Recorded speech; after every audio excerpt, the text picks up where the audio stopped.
welcome back to Irish Footy Vlogs. Welcome to the St. Patrick's Athletics season preview of 2022 today. Keano's with me today. How's it going, Keano? How are you, bud? Not a bother. I suppose we'll start off with the manager, because obviously Tim Clancy's a new manager at St. Patrick's Athletics this season, having had 4 years, pretty successful years, relatively, at Drogheda United. What do you make of him coming in this season at look, really excited. Obviously, look, probably a lot earlier than I expected to see a new manager in our Pats, but we came in, and to be honest, it's been a really good transition from the club to get him so quick after what happened. And within a matter of days, we had a new manager in place, and it's great to see. It's great to see the club making that so early. It didn't linger on throughout the whole of December or into January. We had our manager and we had most of our players signed up before Christmas nearly, and it's brilliant to see, and it's something that I think Pat's like doing lately. We get in early and get our business done type of thing. Yeah, absolutely. I suppose we look at the players in, Keano, quickly there, and I'll get you to pick out maybe the three that excite you the most. Anto Breslin's come in, Mark Doyle has come in, Tunde Owolabi's come in, Joe Redmond has come in, some chap called Owen Doyle has come in, Jack Scott has come in, Adam O'Reilly, Tom Grizosti, I think I have it right, has come in as well. Out of those signings, which three do you think are the most exciting there for you, anyway? For me personally, looking at it, Owen Doyle is obviously our marquee signing. I think new signings are great, and it's good to see so many of them coming in. But to hold on to Chris Forrester was a massive one for me personally. I think he's probably the signing of the season, because he's nearly treated as a new signing when they're out of contract and you sign them again. So the looks of Chris Forrester for me, massive. The looks. But in terms of new players coming in the door, for me personally, I'll be looking, obviously, Owen Doyle is, like I said, is the marquee man, and he's the man that people are probably going to be relying on an awful lot in terms of putting the ball in the back of the net. We've so many attacking options going forward with Tunde. You have Tunde coming in there who can definitely knows where the back of the net is. But for me, I'm really interested in the sign of Grizosti and the sign of Joe Redmond. I think Joe was a top centre half, and it's one that I'm looking forward to seeing him play. For Pats, look, it's massive shoes to fill in terms of Lee Desmond, and in the summer, James Banquet will be off as well. So, I think we'll see an awful lot of Joe Redmond. We'll see an awful lot of Grizosti in and around the side as well as young Curtis and things. So, for me, it'd be, obviously, everyone's going to be looking at the likes of Owen Doyle and stuff like that. But Adam O'Reilly, again, someone that I haven't mentioned, is a player that has been doing really well in pre-season. I believe he's doing really good stuff. So, the likes of them players coming in, they, it's not your typical signings that you know about. The likes of Grizosti and all. We've had a good history signing some centre halves from other countries, the likes of Jordy Balk and stuff like that coming in. So, Grizosti, it's a sign of intent from the club to go and buy him. And he seems to be a good lad. He seems to be mixing with the boys well. And he's a player for me that I think he's a good age. He's only young, so he could be here for a number of years if all goes well, of course. Yeah, exactly. I mean, the players out then, we have Sam Bowen, Robbie Benson, John Mountney, Alta Dundalk, Lee Desmond in Sacramento, Alfie Lewis back over to Plymouth in England, Thomas Lonergan, UCD, James Banquet as such to Udinese, of course, but he'll be here till the summer, and Matty Smith at Derry. I suppose, which ones do you think are the biggest losses there? I suppose Lee Desmond obviously is one. Lee Desmond, hands down, the biggest loss, and probably has been our mainstay in the team. So losing a player at his caliber is massive, and it's going to take a big shoes to fill in terms of you're going to be looking at your Joe Redmonds, like I said, your Gravostis to fill that void. And I do believe they have the quality. I do believe they have the capability to do that. I don't think he'll be, look, Lee will obviously be missed and he'll be welcome back in Richmond any day. But I don't think he's going to be as missed as much as people think. I think we've recruited well in that area. We have some amazing talent coming up through the ranks. So, the likes of Lee Desmond, in terms of Pats, Lee isn't a massive loss for us because he hasn't signed for anyone else in the league. You know, you look Robbie Benson. Would you call him a massive loss for his quality when he's playing? Yeah, maybe. No, yeah. But a lot of injuries and such a great lad to have in the dressing room, so he will be a massive loss. And obviously Matty Smith, you know, he could be a loss. Look, it depends how things go. You know, these players might go there and they mightn't work out. And on a personal level, I do hope they do work out for the others, because you know Matty is a great fella. Robbie's, you know, great people. Sam Bone, great people. But you know, it's I do. If I was looking, I'd say Matty Smith and Robbie Benson, of course, they are two. But you know, considering where we were at probably what 2 days after the cup final, we were probably in the shits a little bit in terms of probably losing our main players, you know, and losing the majority of our squad. So I think the club deserve an awful lot of credit in holding on to as many as we did. And you know, even the Matty Smith situation, the club have gone back a number of times, I believe, and you know they've gone back with offers. So we've done all we can in that area, and I do think, you know, they deserve a little bit of credit for that, because it's not easy 2 days after a cup final to get going again for the next season. And you know, it was a bit of a unnerving time for the club. Do you think it's difficult for them to, in terms of the squad has changed a lot? There's a lot of quality in, but is it difficult to kind of, I suppose, kick on in a way when you're changing the squad almost every year, let's say? Look, If the look, likes of Shamrock Rovers settle, let's say, for example. this league is very hard. You know, it's very hard to hold on to a team. You know, and you know you might be lucky the likes of Yaros and stuff like that, where you can get these type of players coming in, and you know they can walk out and be worthies, and you know they can really make a challenge, and that's what happened. You know, with Pats, I wouldn't say one season wonders, but they are one loan wonders. You know, we get them in for the season, and you know they done really well. So I think last year we far exceeded expectations. I think this year, you know, I think people understand the position that we're in as a club. New manager on that team who I cannot wait to see play, and I cannot wait for Tim to get his own stamp on things in the club.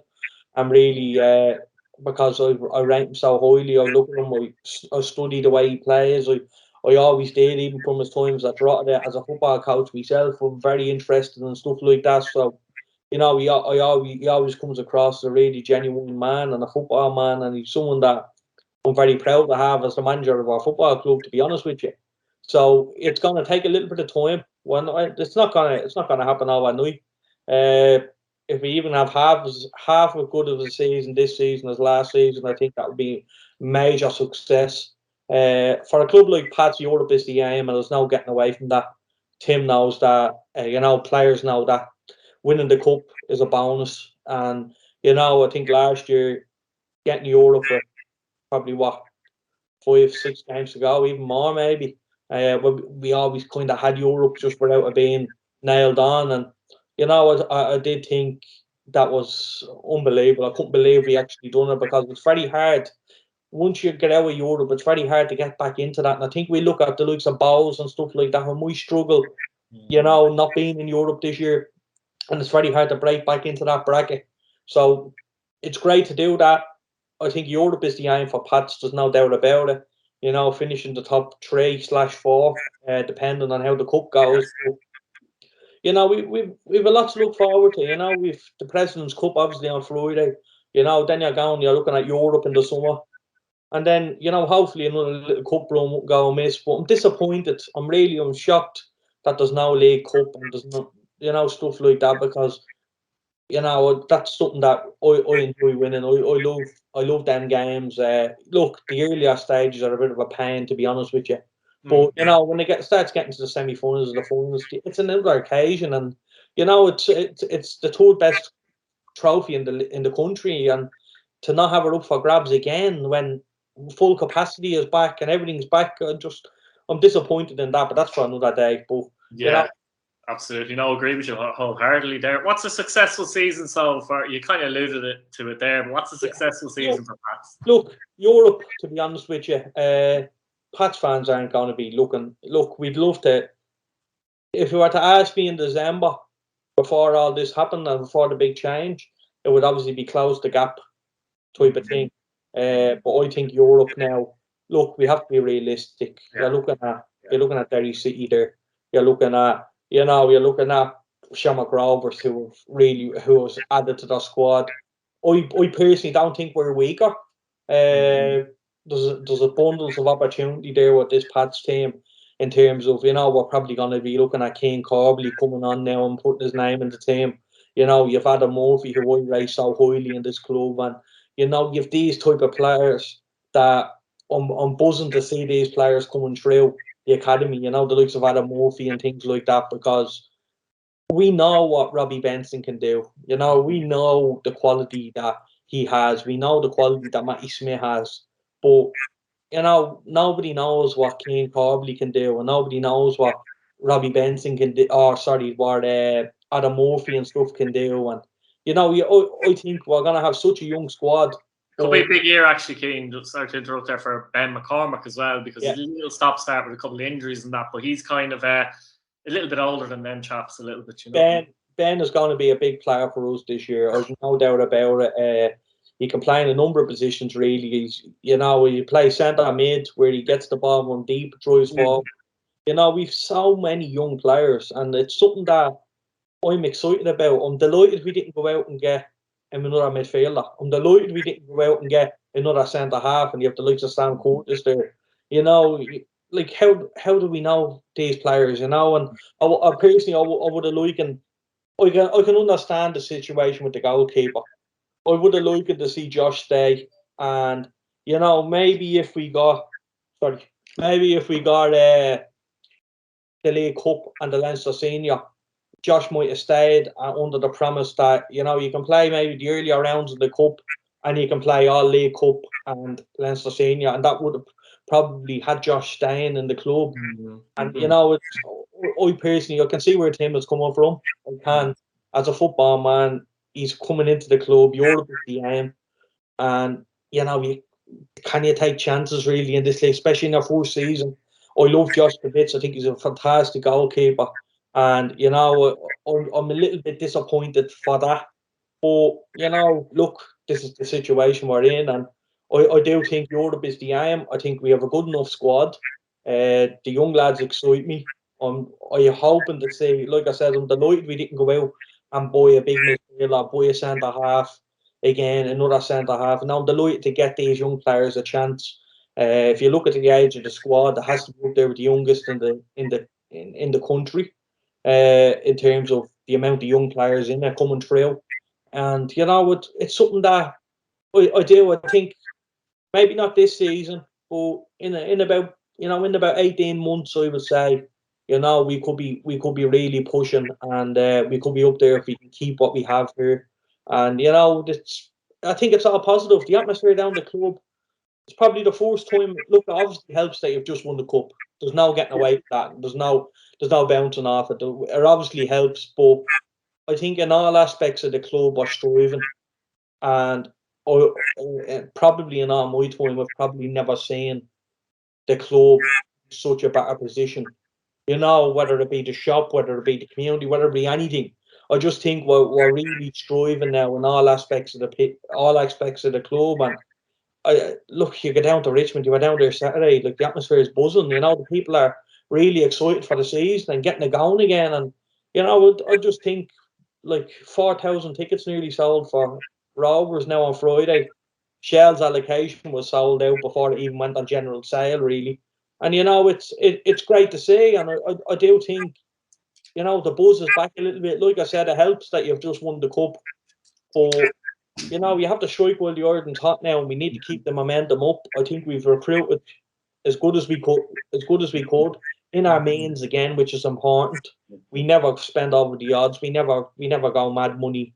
And I think we're in a good position. And like I says, Europe, and I won't mind a cup run again. I'm still recovering from the last one, but you can't take another cup run. A cup run again would be the icing on the cake. But for me, it's always a bonus. The league is always. you know, Europe next year, and you know, we get to go on holidays again because I only go on holidays when Pats are in Europe. I don't go away, so you know, I'm looking forward to that. And yeah, no, it's going to be a good season. And look, we'll do our league review, our league preview, and we'll go through all the teams. But look, it's shaping up to be, as we say every year, a really good league. And you know, it's you see it looks like the Dundalk, the looks of Derry. You know, they're going to have a bit of atmosphere about them now, and I think every game is going to mean something. And I just can't wait to get down to Richmond for the first day. Sorry, for the second day against Sligo and the first home game, and you're going to get a big crowd. And you know, I think the buzz is back in Richmond a little bit. And look, we just have to be careful. We have to be mindful. Expectations can't be through the roof. You know what? We're a club. We're a club that can push for Europe, and we're a club that can beat anyone on their day. But we need to do it on a consistent level. And you know, if we can get that consistency, I think Europe is definitely well within our reach. Absolutely, Keno. Fair play to you. Brilliant stuff. Guys, let us know what you think in the comments, where Pat's going to finish in the league. Subscribe to the channel, hit your bell notification button, like the video, and we've plenty of more previews and all kinds of stuff coming soon. Cheers.